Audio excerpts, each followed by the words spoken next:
So we'll go back and do most of the interview in chronology, but let's just start at the end, at election night, as it becomes clear that Donald Trump has made a victory that's going to return him to the White House. How remarkable a moment it is. How big a comeback is that for somebody who left the White House in the way that he did?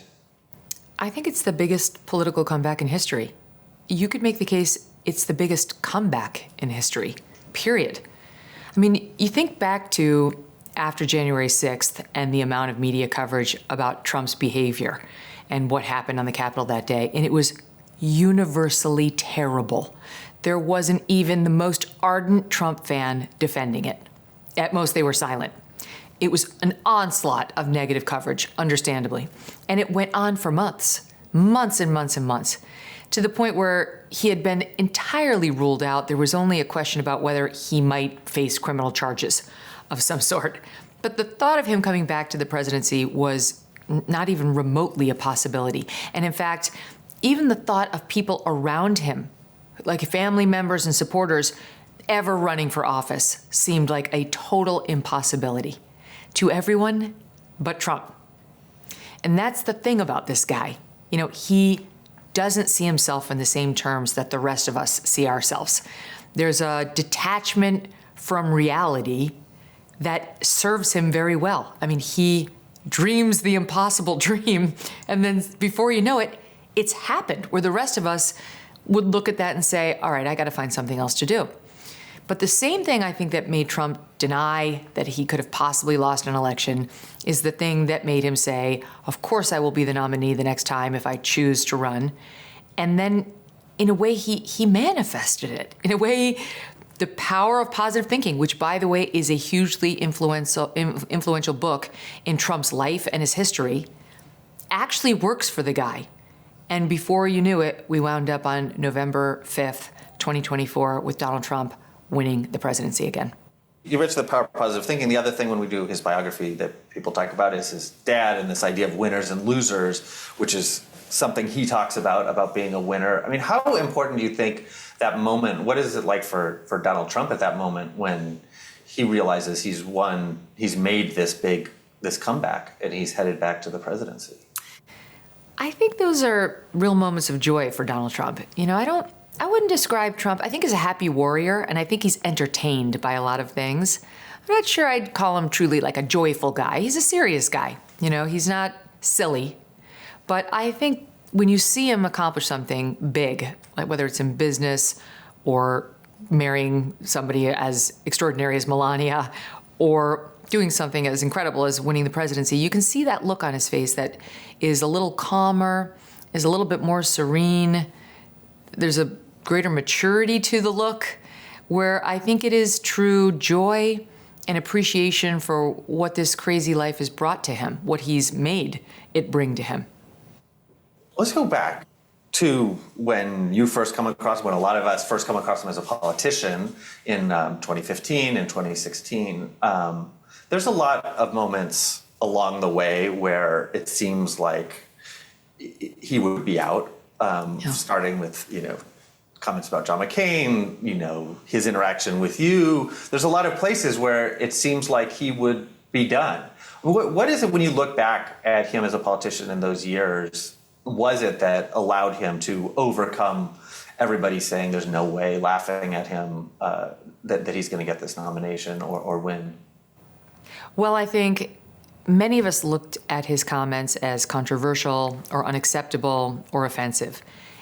And there was a certain population in the country that saw one thing: wrecking ball, middle finger, burn it down. He doesn't care who he's offending. He doesn't care if it's John McCain, someone as beloved as John McCain, a war hero, which Trump took issue with. He doesn't care if it's this, well-known personality on Fox News primetime, a woman no less. That can be quicksand for a powerful man, no problem. He doesn't care if it's a Gold Star family, which any politician would say, for the love of God, don't attack them. Didn't care. Federal judge, nope, no problem. And Hillary Clinton on the debate stage, openly saying they're corrupt, I'd put her in jail, all that. And while a lot of these so-called, establishment types recoiled in horror, this other segment of the population, which had been ignored for so long, saw, that's our fighter. That's our guy. He's not with them. He doesn't want to be part of their club. Finally, someone who doesn't care if he's part of their club or not, which makes him part of our club. We've never had somebody who's part of our club who wants this job. And that is what I believe made those people get up off the couch for the first time ever and pull the lever for him. Do you know why he doesn't care? I mean, because he cares about winning, and he's being told the things he's doing are making him lose. Well, I'm going to blow your mind with the answer. I think Trump is honest. I mean, he lies like all politicians lie. But there is a strain in Trump that's extremely honest. He's on sort of the radical honesty program when it comes to some things. And the way the system works, the way it's set up, is one of them. And that was a really important thing to have right both times he won. Because he was able to stand up there and say, yeah, that's right, I don't pay taxes, it makes me smart. Or, yeah, you've all been in my office on the bended knee asking me for money, and I paid you both just so I could own you. If people had never heard anybody talk like that before, and it was true, you knew it was true. You can tell when someone's saying something that is really true and radical and controversial. It has an air to it that resonates, and Trump is very adept at that, very. So it worked. It worked for, the regular man. It worked for the more sophisticated man who felt maybe a little threatened by it, but also intrigued by it.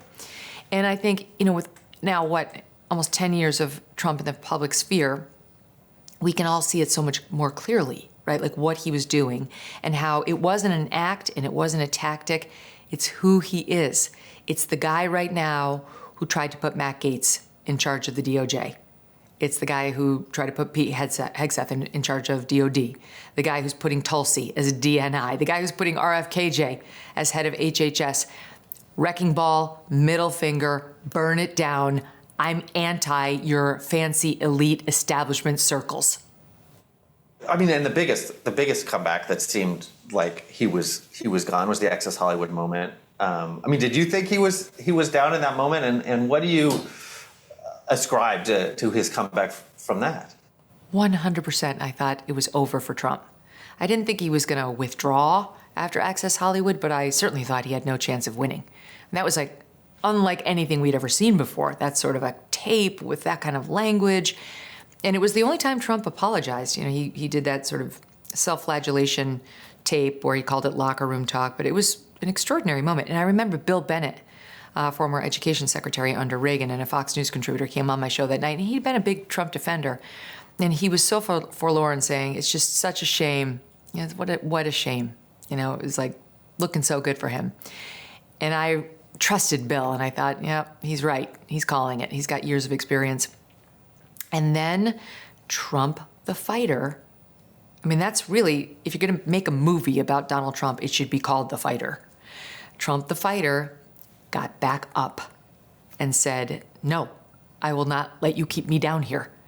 And showed up at that debate that followed with Juanita Broderick and Kathleen Willey. It was like, oh, and we all, again, like the buttoned up establishment types were like, oh, the impropriety. Oh my goodness, we've never seen such a, what is he doing?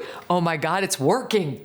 He totally neutralized the growing narrative about him and women and made the choices look a lot less clear than they had prior to him reminding us what the husband of his opponent had done for years to women.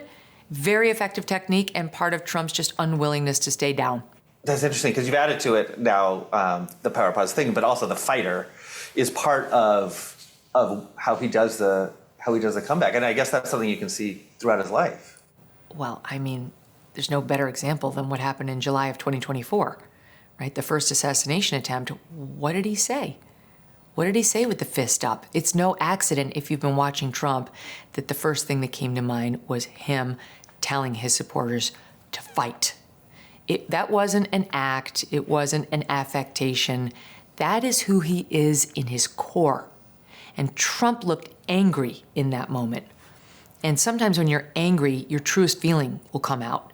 Sometimes a false feeling will come, but sometimes it's your truest and deepest feeling. And you will say the thing you mean above all other things. And I do believe that message was sincere. And it was a rallying cry, for his supporters and fans and others beyond. We saw people like Mark Zuckerberg coming out and saying, what a badass moment. We saw Democrats like Nate Silver, others praising this moment that you wouldn't expect, your average Democrat to relate to, but it was a universal message and it was totally authentic for him. We've talked to you before about the debate moment, but I'm curious about now, looking back on it from where you are now with the perspective of 2024. Do you look back on it differently, the interaction with him, what happened to you afterwards? Well, I think I have a better perspective on it now. I'm able to put it in the proper file now. I think it was, Trump's response to me that night and thereafter was part of his fighter nature and was also part of his messaging to the populace that there were no sacred cows for Trump, including a Fox News anchor. He didn't care about bending the knee, not to me, but to Rupert Murdoch, who I think he viewed as a proxy. And I know Steve Bannon, I think to this day, thinks that Rupert Murdoch was behind my tough questions and or Brett's or Chris's. It isn't true. I mean, I feel like people would believe me by this point. I would just be telling you if I'd been given that question by somebody. That was my question. And, if you look back at the candidates' Achilles' heels, it was kind of obvious, even back then, that would be one you'd raise with Trump. But I think that's how Trump saw it, and that's why he wasn't afraid to attack me, and that's why actually he wound up enjoying the attack and thinking it was an important piece of his campaign. And it did resonate. His poll numbers went up, not down, as a result of all that. The aftermath that followed and the unpleasantness in my own life, which was unleashed by Trump repeatedly bringing it up and staying on me, and really by Bannon, at Breitbart, as you guys have documented before, I experienced that so personally when it happened to me that I really wasn't able to, nor interested in thinking about what was behind it. I just wanted it to stop. Now, with the benefit of all these years, I see they were trying to win the presidency. And the attacks weren't exactly on Megyn Kelly, the person. They were on Megyn Kelly, the brand, the journalist, who was a very useful foil in some ways. And if they could bring her down or show to the electorate they weren't afraid of her and they were happy to keep bashing her, it would send a message that they were tough, that they would fight for them, that when the chips were down on something like the Brett Kavanaugh nomination, they wouldn't care then either. That too would not be a sacred cow Me Too allegations against a Supreme Court justice nominee. So I have a better view on what went on there. It doesn't make it any less pleasant, but with time, the memory does you a solid of letting you forget some of the worst edges around something like that. I mean, is that part of his method too, though? Willingness to do things that other people would find maybe unethical, to attack somebody personally like that when they know what the consequences might be. I mean, is that part of his? Well, I would draw a distinction between Trump and Bannon there. I think Bannon is a street fighter and will take out the brass knuckles and get you. He will hit you and you won't feel sorry about it. And he's taken quite a few hits himself, too. Man just got let out of jail for an alleged crime that Merrick Garland committed, too. Eric Holder. So that's Bannon. I think Trump, I see his motivations a little different. I think he's got this flair for the dramatic, I have a 13-year-old girl. 13-year-old girls, they love drama. And I think Trump's got a fair amount of that in him, too. And it was actually a very interesting exchange where when I finally went to see him at Trump Tower after the 9 months of him poking me, we made up. I said, please knock it off. We've had enough of this. You had your fun. Let's move on. And he was very magnanimous, very nice about it. But the last thing he said to me before I walked out of his office was, Megyn, if they're not talking about us, that's not such a good thing. So I don't see the Trump behavior. It was a crazy moment for me. I was like, what? Was this real? Was this anger or was this performance art? What was this? It was real on my end. But it was the first time it really dawned on me that, this actually wasn't necessarily brutal on Trump's part. It was kind of more fun and entertaining and strategic and tactical. And I think for Bannon, it was all strategic and also somewhat brutal. And, they didn't much care about the consequences. I don't think Trump was even actually thinking about them. Bannon thought about them and said, part of the cost of business. As you're watching Donald Trump's presidency, for a lot of us, especially in the media, as we watch it, we see chaos. We see people being fired. We hear one thing on North Korea and then it's completely different the next moment. When you're watching the Trump's presidency, what do you make of it? Is it chaos, his first term? Somewhat chaotic, for sure. I mean, we'd never had a president like that. And Trump does enjoy being the center of attention. And I think one of the reasons why it didn't go well for him in 2020 was people don't want to think about their president that much, And when Trump is on the national scene, you think about him all the time because attention is his oxygen. So he likes that. And there's a fair amount of people who actually agree and do want to think about him a lot because he's very entertaining. But then it can get too much where you're like, I got to think about my own problems, my own life.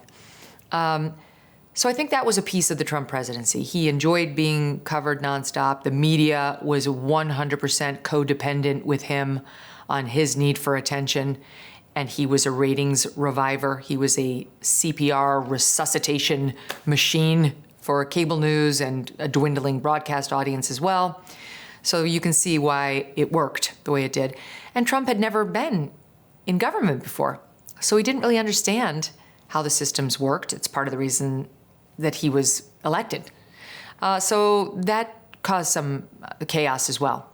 But I also think Trump doesn't have a need for order the way many of the rest of us do. He's fine with some chaos, Who was it? Was it Jeb Bush who said he's been a chaos candidate and he'll be a chaos president? That wasn't all wrong, but that doesn't mean it didn't work.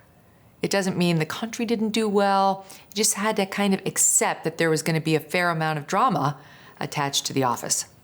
We talked to Brad Parscale, who said that before COVID, they felt really confident about where Trump was, and that it was in the response to COVID that the campaign really ran into trouble. When you look back at that, at Trump and giving the press conferences and his response to COVID, I mean, what did that reveal about the man that we're talking about? Well, Trump, he's not much for thoughtful reflection before he comments on anything. He shoots from the hip. He's not big on deep research before he goes out and, speaks on something. And I think he'd been given certain advice. Like one of the things he gets mocked for is saying, the summer's going to come and it's going to go away. Can I tell you something? My personal physician is one of the top infectious disease physicians in New York City. He said the exact same thing to me. Exact same thing. Is it really that mockable and laughable? That had been the experience of infectious disease doctors with other viruses. So it's fun to just make fun of Trump because he does shoot from the hip and he says some weird things. But a lot of what he gets attacked for is just somebody hasn't heard it from one of their favorite sources, and they like to paint Trump as a buffoon. Look at his interview with Joe Rogan during the campaign. He said the thing about whales going crazy from the windmill sound under the ocean. It's true. Go look at Michael Schellenberger's documentary on this very issue. A former Greenpeace guy, worked in the Obama administration with Solyndra, trying to get those solar panels up everywhere. It's a real thing. He wasn't making that up, but it's fun to make fun of Trump. And his detractors, they're successful at trying to make just like a buffoon out of him when he says things they're not familiar with or they have a political agenda and motive not to believe. So there was some of that during COVID. And of course, Trump wasn't his own best friend during that whole thing because it was a very sensitive time and there were people who were really scared. And Trump didn't have a ton of sensitivity for that. I mean, going back to the power of positive thinking, I think Trump's general philosophy was, I'm the commander-in-chief and I'm going to settle people's nerves. I'm going to make them feel better. about things, as opposed to an approach that is just relentlessly factual, right? And that was tactical. That's who he is. And it's not controllable. It's in him. And I'll just give you one other example. After Trump and I made up, after the 9 months post-debate, we sat for an interview together. And it did fine. It wasn't a rating smash. And Trump called me up after the fact. And we were up against the season finale of, I can't remember, some very popular show. And rather than saying, like, we did okay, it was great, whatever, the audience enjoyed it, he was like, we won, we beat everybody. Well, not exactly, but okay, well, you go with it, right? Like, yes, Mr. President, great, thank you for doing it. That's who he is. And so that can really work in reviving somebody who's down on a playing field, who needs to play that fourth quarter and really get the ball into the end zone. And it might work in stopping a panic at an assassination attempt when people are worried about getting shot. It probably works a little less well when you're talking about an infectious disease and people who are really scared about how fast it's spreading and what exactly do they need to do to protect themselves. So that's kind of how I saw the Trump press conferences during that time. I mean, the other place where there's that question about the power positive thing about the guy who has his own reality and he has things as they want to be is that period between the election and January 6th where he's insisting that he won. I mean, how do you understand him in that period? Is that part of what the problem is, if there's a problem? Well, this is one of the main problems among many that I always saw with the Jack Smith case against Trump. He needed to prove that Trump in his head knew he had lost and refused to accept it, filed all these legal challenges and, the fake electors and all that stuff, knowing that he was committing a fraudulent scheme. And I always thought as an attorney, there is zero chance he's going to convince a jury of that. And he kept putting in his briefs and he kept offering in front of grand juries and so on, witnesses who had been around Trump who told these, lawyers and grand jurors, I told him he lost. I told him there's no way we actually won this state. I told him those 11,000 votes were real, And Jack Smith would say, aha, I got him. And if you know Trump, personally or just from close observation over these years, you know that doesn't mean anything about what Trump actually believes. Being told that by Bill Barr does not in any way mean Trump now believes it. Trump cannot see himself through the prism of loser. He is incapable of doing it, which has been an enormous boon to him his entire life, but not in that particular circumstance. And I think it's what caused his very terrible behavior. Because on Trump's part, I really think it was sincere. And while you could find some cherry-pick comment here or there where he came close to sort of acknowledging maybe he lost, the vast majority of what he said and did, 99.99%, all supported the conclusion that Trump had really convinced himself the thing had been stolen. Does that give you concern about him going into another? I mean, it seems like it was a dangerous moment for him, even if he believed it truly. Well, he's not up for re-election, so not really. I mean, it's not great. I'm not going to lie. I certainly don't want to see a repeat of that, but I don't think we're in danger of that because he's not running again. And generally, people who think like that, I don't know if it's narcissism, and I'm not prepared or capable of diagnosing it, but that belief and that need doesn't transfer onto somebody else. Like he wouldn't feel the need to transfer that to J.D. Vance or to a child. It truly is all about them, and who they are and what's important with their image. So, look, I voted for Trump and I wanted others to vote for Trump, but I'm not going to lie, this is not a great thing that he did or an ability that we should feel terrific about as he heads back in. I think the best thing we can hope for, and the thing I'm hoping for, is that it gets harnessed on our behalf. It actually could really work for us if that need to win and the inability to see anything other than a win could get harnessed on behalf of the United States of America, where he's just not going to take no for an answer. NATO is going to have to pay more, the European countries. We are not going to be shouldering the burden. Hamas is going to have to release the hostages. Trump is just really incapable of seeing himself failing. And when he's the sitting president acting on our behalf, I think it's also true for the country. And it actually did work well the first time around. Not perfectly, but there were a lot of successes. And I'm really hoping he can repeat it second time around. And that brings us to where we started. And you talked about how written off he was as he left Washington, January 21st of 2021.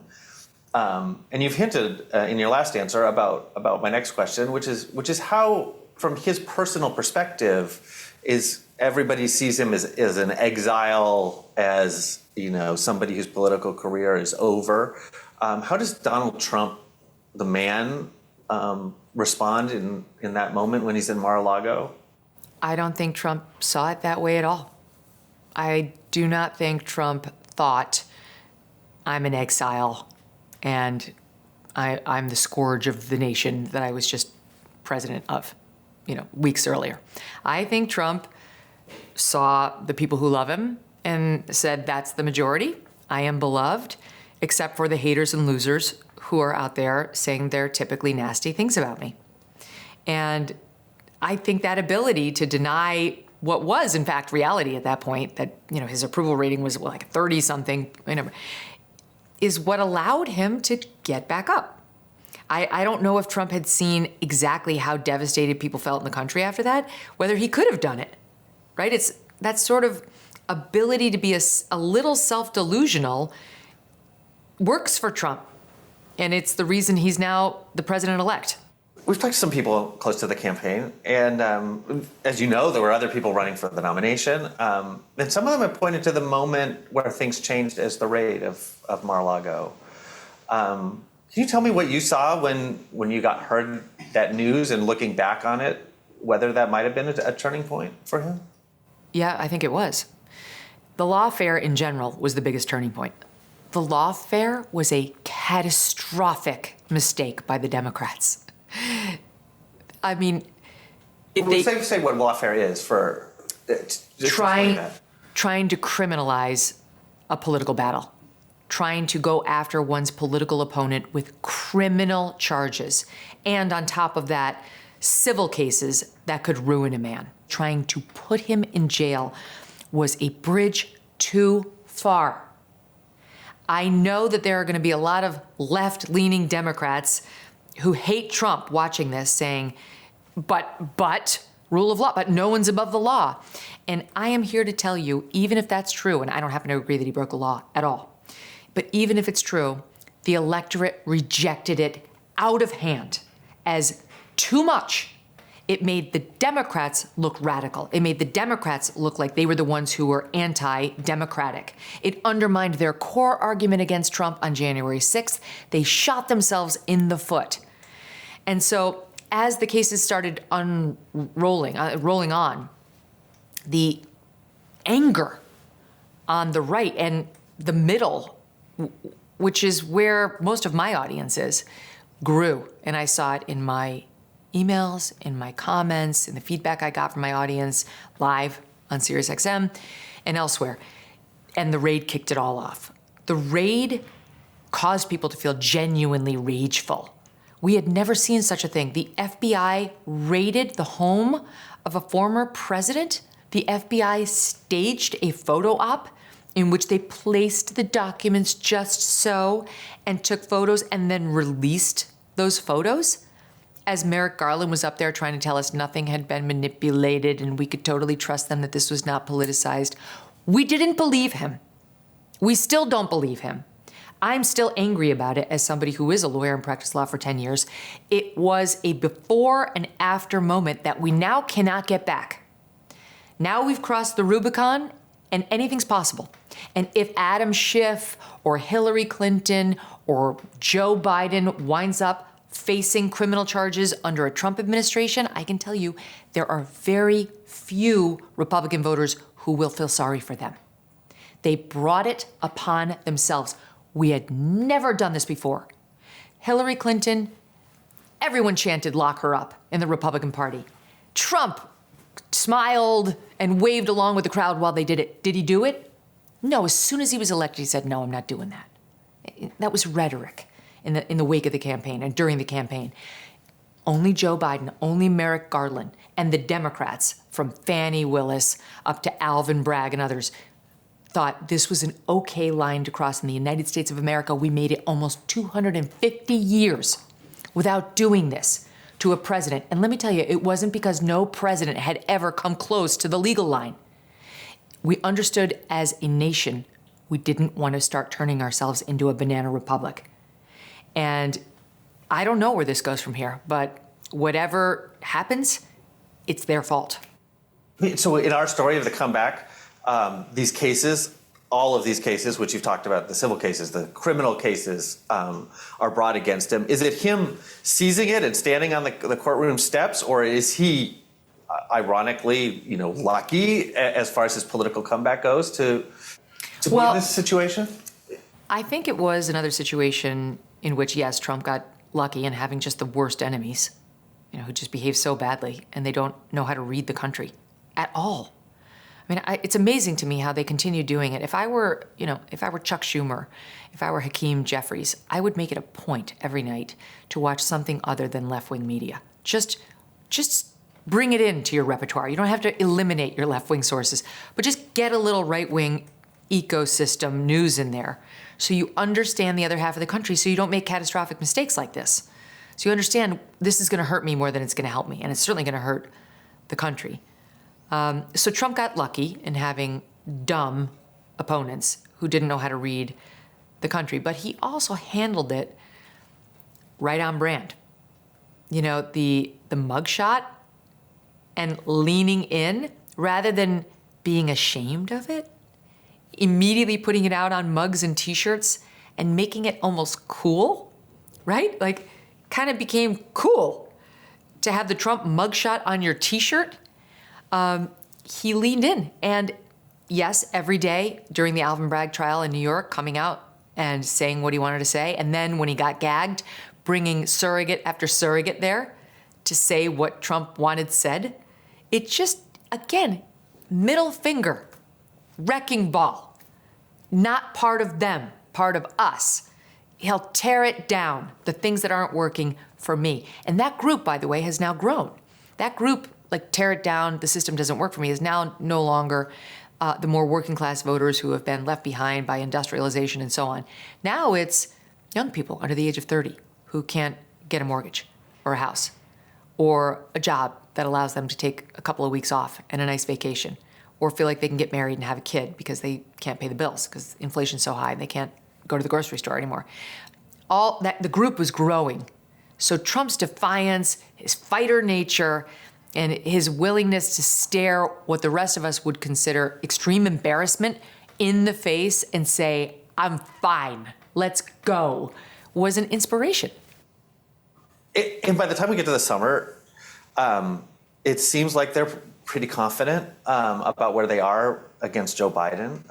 You had a great description already of the assassination attempt and what he got from that by saying, fight, fight, fight. And then into the middle of that, the script is sort of torn up and Kamala Harris arrives on the scene. How does he respond to that? Suddenly, somebody else is getting a lot of the attention and a lot of the energy is what he craves. Well, I'm sure it was frustrating for Trump. It was frustrating for all of us to watch just the sycophant media, which for about 2 glorious weeks really did its job in covering Joe Biden's mental infirmities after that debate, which they'd been telling us for the better part of a year plus did not exist. But once they realized he was going to lose the Democrats the White House, they got super honest, super fast. And then she was anointed, and they went right back to their sycophant selves. She's brat. Okay. She's joyful. It's not a cackle. It's joy. Okay. They really thought they could sell this to the American people. And the American people are not dumb. It's a cackle. It's not joy. It's off-putting. It's a weird tick that people don't enjoy, which is why her campaign clearly told her to stop doing that. whatever you have to do, stop laughing like that. Stop talking about duality. Stop saying unburdened from what has been. They understood she had weird verbal tics that were off-putting to the average person. So it was frustrating that first month to see the media try to tell us that she was the second coming, or really just Barack Obama 2.0, which in Democrat circles is the second coming. Like, no, she isn't. And we all knew it. And that is why even Democrats and Democrat-leaning pundits and columnists had been writing that Joe Biden should cut her from the ticket months earlier before his debate meltdown. I mean, they knew. So it's truly gaslighting. I know the word's overused, but it was true gaslighting. Like, the things you know about Kamala Harris are not true. She's cool. She's brat. She's joyful. Middle-class family. Okay, we got it. So I'm sure it was frustrating for Trump to sit back there and watch the dishonest media do what it does, which is get on board all together in sync like a school of salmon to support the Democrat candidate, whoever it may be.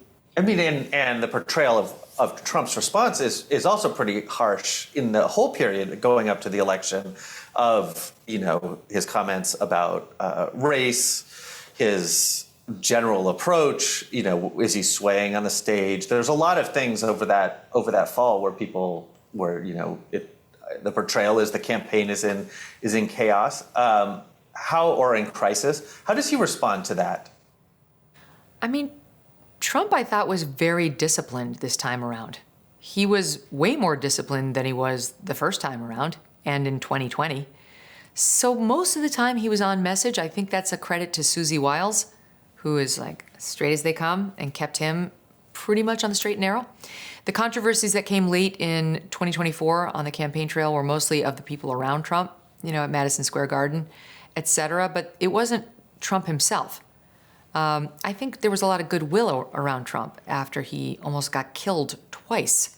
Let's not forget there were 2 assassination attempts.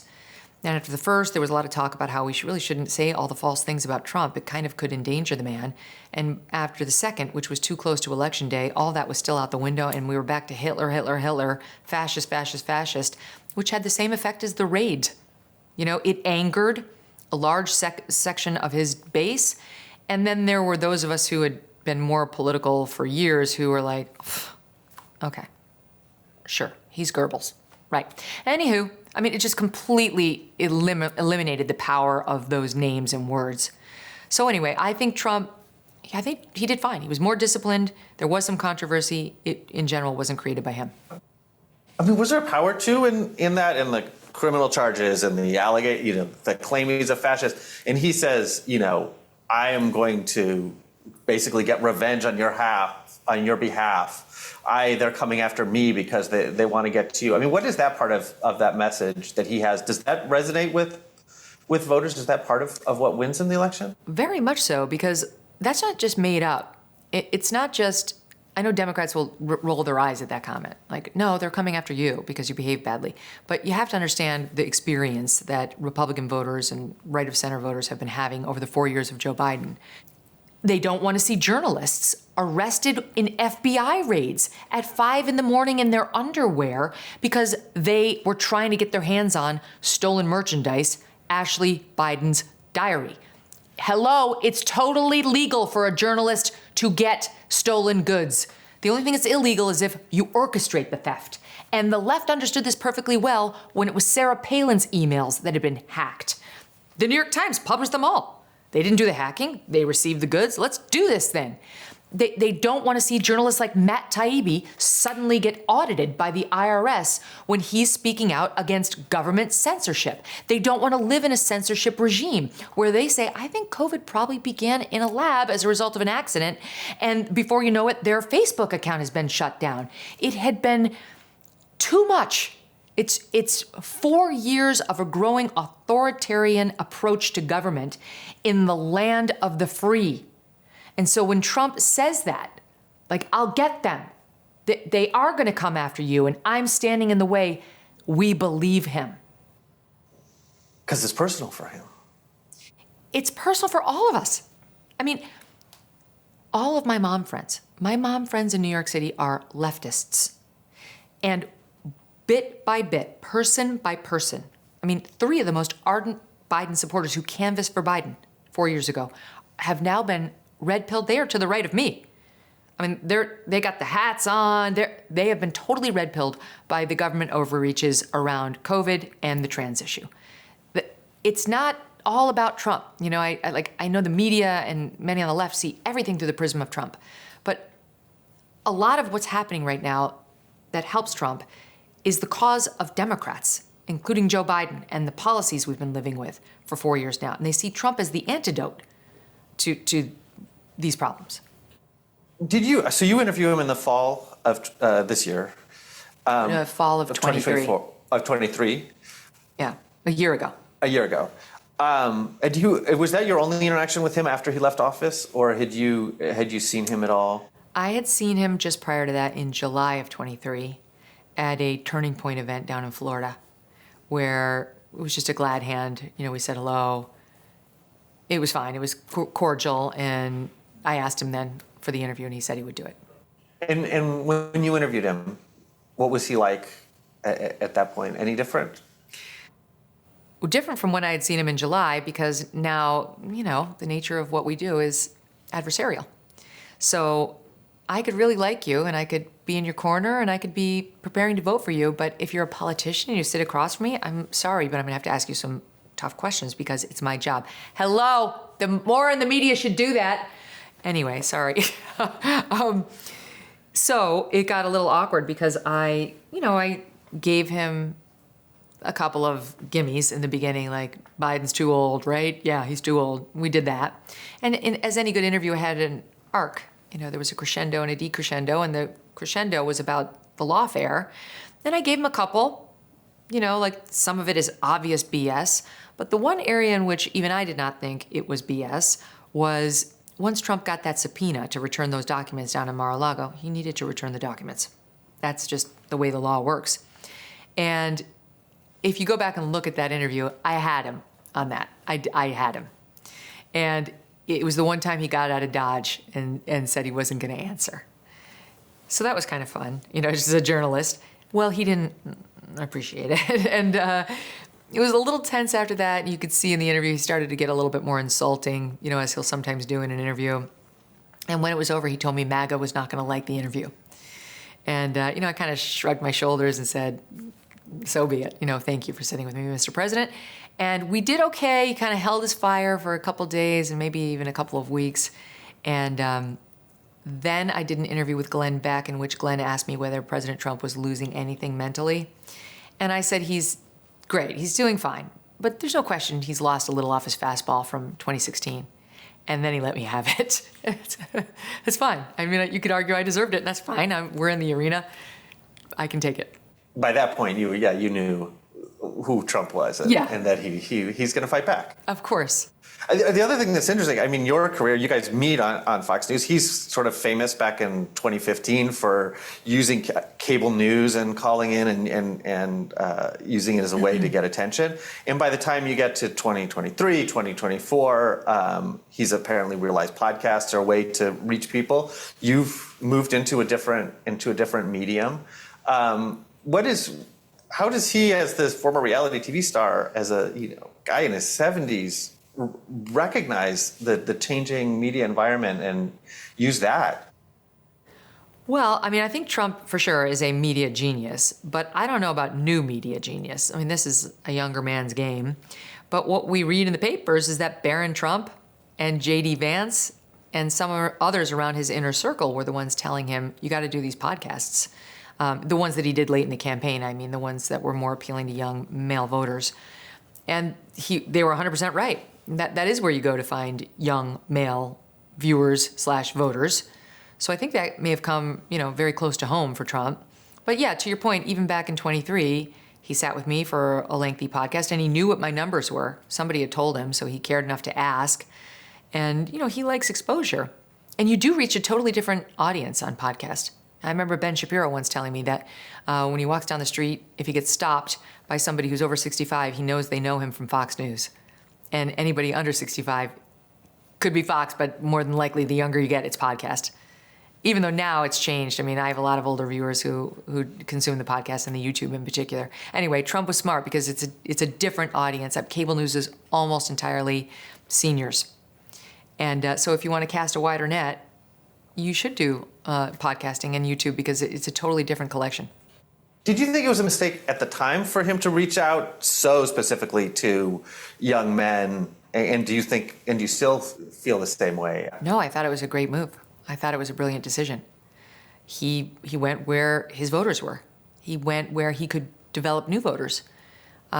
Even before Joe Rogan, which, there's like in podcasting, there's Joe Rogan and then there's the rest of us, even those of us who are doing really well. So it's a no-brainer to go on Joe Rogan if you get the invitation.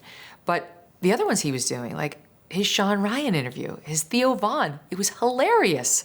And they weren't talking politics for a lot of these. They were just talking like Trump talking to Theo Vaughn about Theo's cocaine use was one of the funniest, most entertaining clips. Trump switched into interviewer mode and he was like, oh, what does it feel like? Trump, this teetotaler who doesn't drink, has never smoked, of course doesn't do drugs. He's like genuinely curious about what this feels like. And there's something charming about it, right? Like he's searching in an area that people find really entertaining, especially young guys. We're already, I think, in a bromance with Trump because of a lot of things.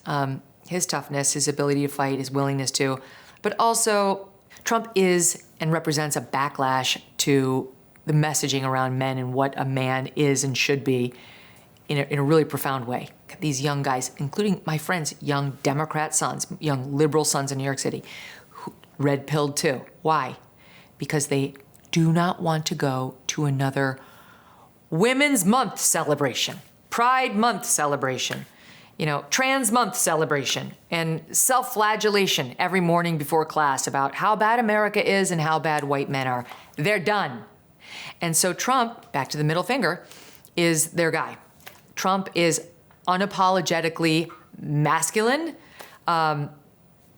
You could say toxic. I wouldn't say that, but just brash, strong.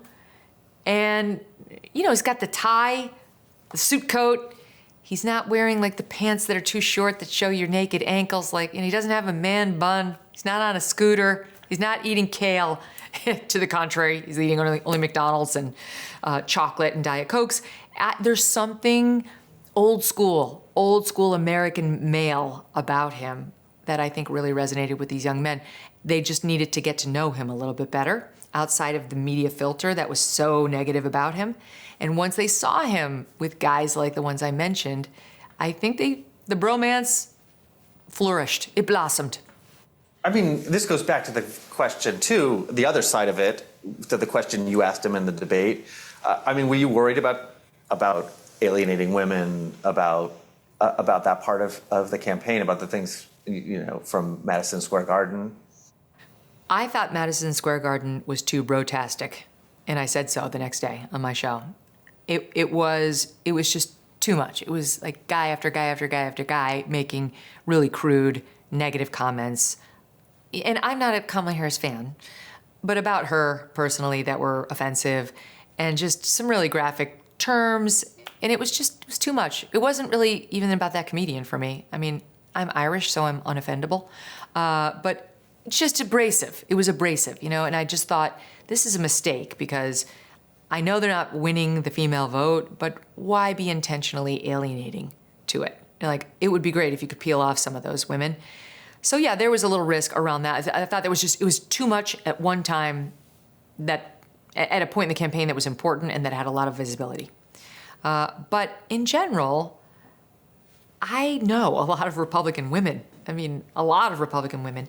And I think they have the same longing for that old school American male. And I don't mean like the chauvinists of the 1950s who only see a woman as like a stay-at-home mom and never capable of anything outside of the home, or, we can only be secretaries, we can't be the lawyers, all that. I don't mean that. I just mean a masculine man, a man who wants to protect you, a man who will stand up for you, a man who will open the door for you, a man who will stand up to your child and say no, as opposed to, well, we might want to rethink our choices. A strong American, red-blooded male.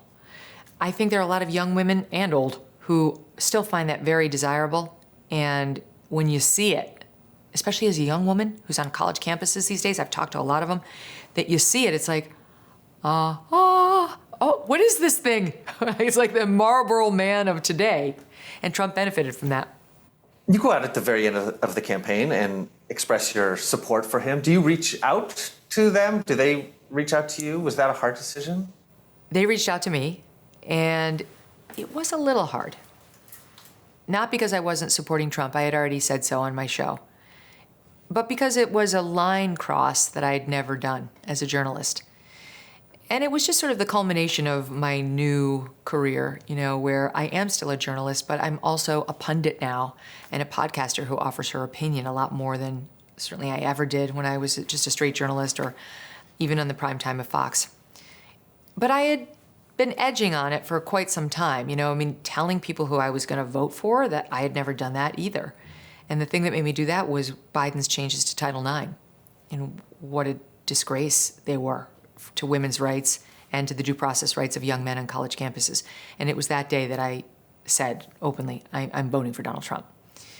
And from that point forward, was it such a big bridge to cross to then say, and I think you should vote for him too, and here's why, right?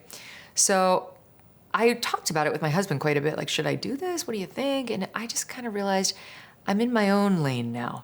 We're reinventing things, those of us who are in this digital lane. And I don't have to follow anybody else's rules anymore. I'll put my interviews, especially of these politicians, up against anyone's in the business. But when it comes to my opinion and my advocacy for what I think is right, I'm free now. And so I really felt a calling. I genuinely felt a calling to do it. And so I went there that night, and it was actually kind of funny because I was supposed to speak before he spoke, but then they told me they were running late, and instead he was going to call me up. And all I could think was, I don't know what that means. Like, have I been bumped and they don't have the heart to tell me? And then a couple times during his remarks, he referenced me. Isn't that true, Megyn? And I was like, did they mean he's going to call me out instead of call me up? This is so humiliating. I announced on my show that I was going to be here, I was going to speak. I brought my family. I thought my kids might find this cool. And now I'm just embarrassed. All my media brethren are out there. They're going to be like, ha, ha, ha. So I was relieved when he said, come on up here. And at that point, I don't even know what I said. It was just, I was relieved that I hadn't been humiliated. And I spoke from the heart. And when it was over, I felt exhilarated. I felt exhilarated that I was able to say exactly what I wanted to say at the exact moment it needed to be said in front of the exact crowd that needed to hear it. That's a very special, unique feeling. So this brings us back to where we started, which was election night, and we talked about how sort of remarkable it was, this comeback that he had. I mean, when you look back now at him as he's coming into office, I think the film's going to air the day after inauguration. What does it mean? I mean, make the question that broad. What does it mean that Donald Trump is coming in with a second term at this moment? You know the whole norms and institutions cry from his first 4 years? That's the new, listen to the experts. We're done. Norms and institutions are a thing of the past. The wrecking ball is back, and this time he and his supporters mean business. Things are going to get wrecked because they need to be. We cannot have a DOJ and FBI that more than half the country distrusts and see as politicized against them. The rule of law will fall. Absolute, abject reform must happen at those agencies.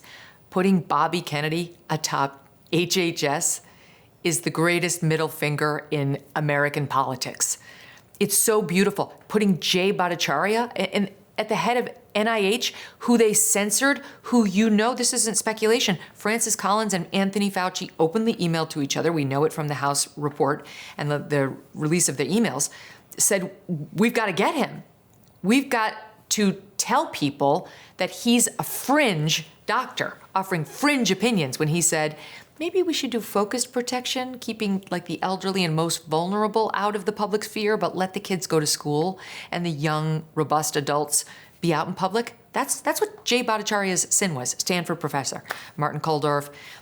These are Harvard, Stanford, Fauci, Collins unleashed the howitzers on them.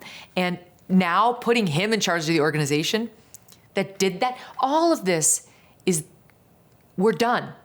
We're going to shake things up for real. And we know it's bureaucratic and it's going to be really hard and you're going to fight back and you're not going to like it. And the bureaucrats think that they have forever jobs that can never be messed with.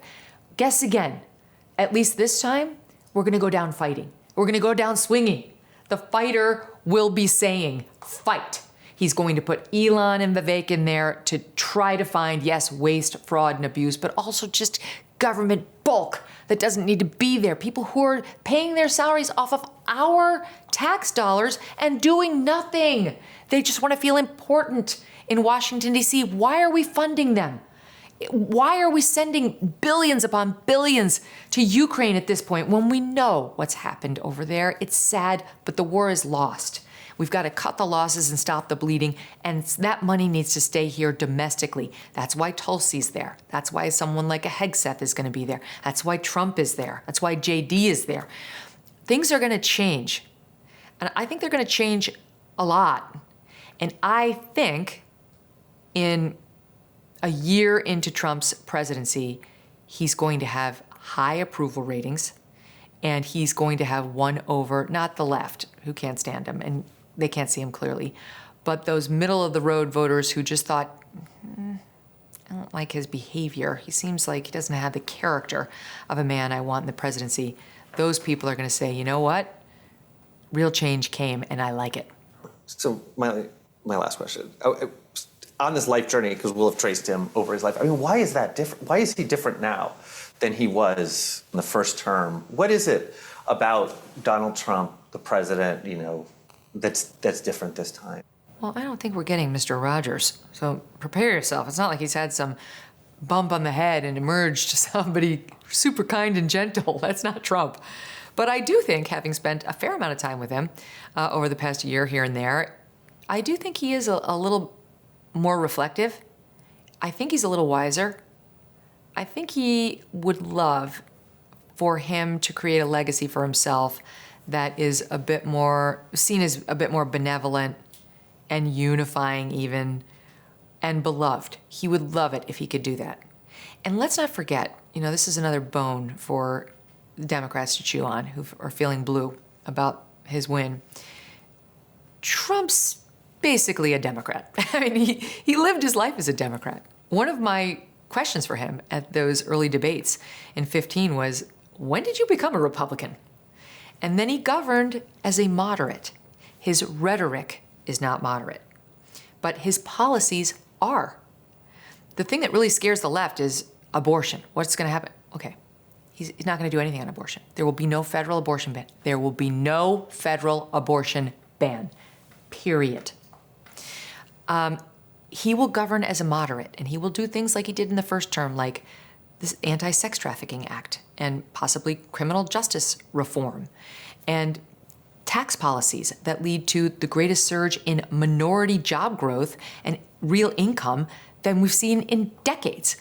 All of this is hopeful, exciting, promising news that could come as an elixir to the people who are upset about this, if only they will be open-minded to it and allow it to filter into their lives. You can fight the guy on the things you want to fight him on, you should, but the days of just demonizing him as Hitler, as the resistance, I think that needs to end. Fight, do your thing. That's America. Great. You shouldn't give up your principles because this guy won.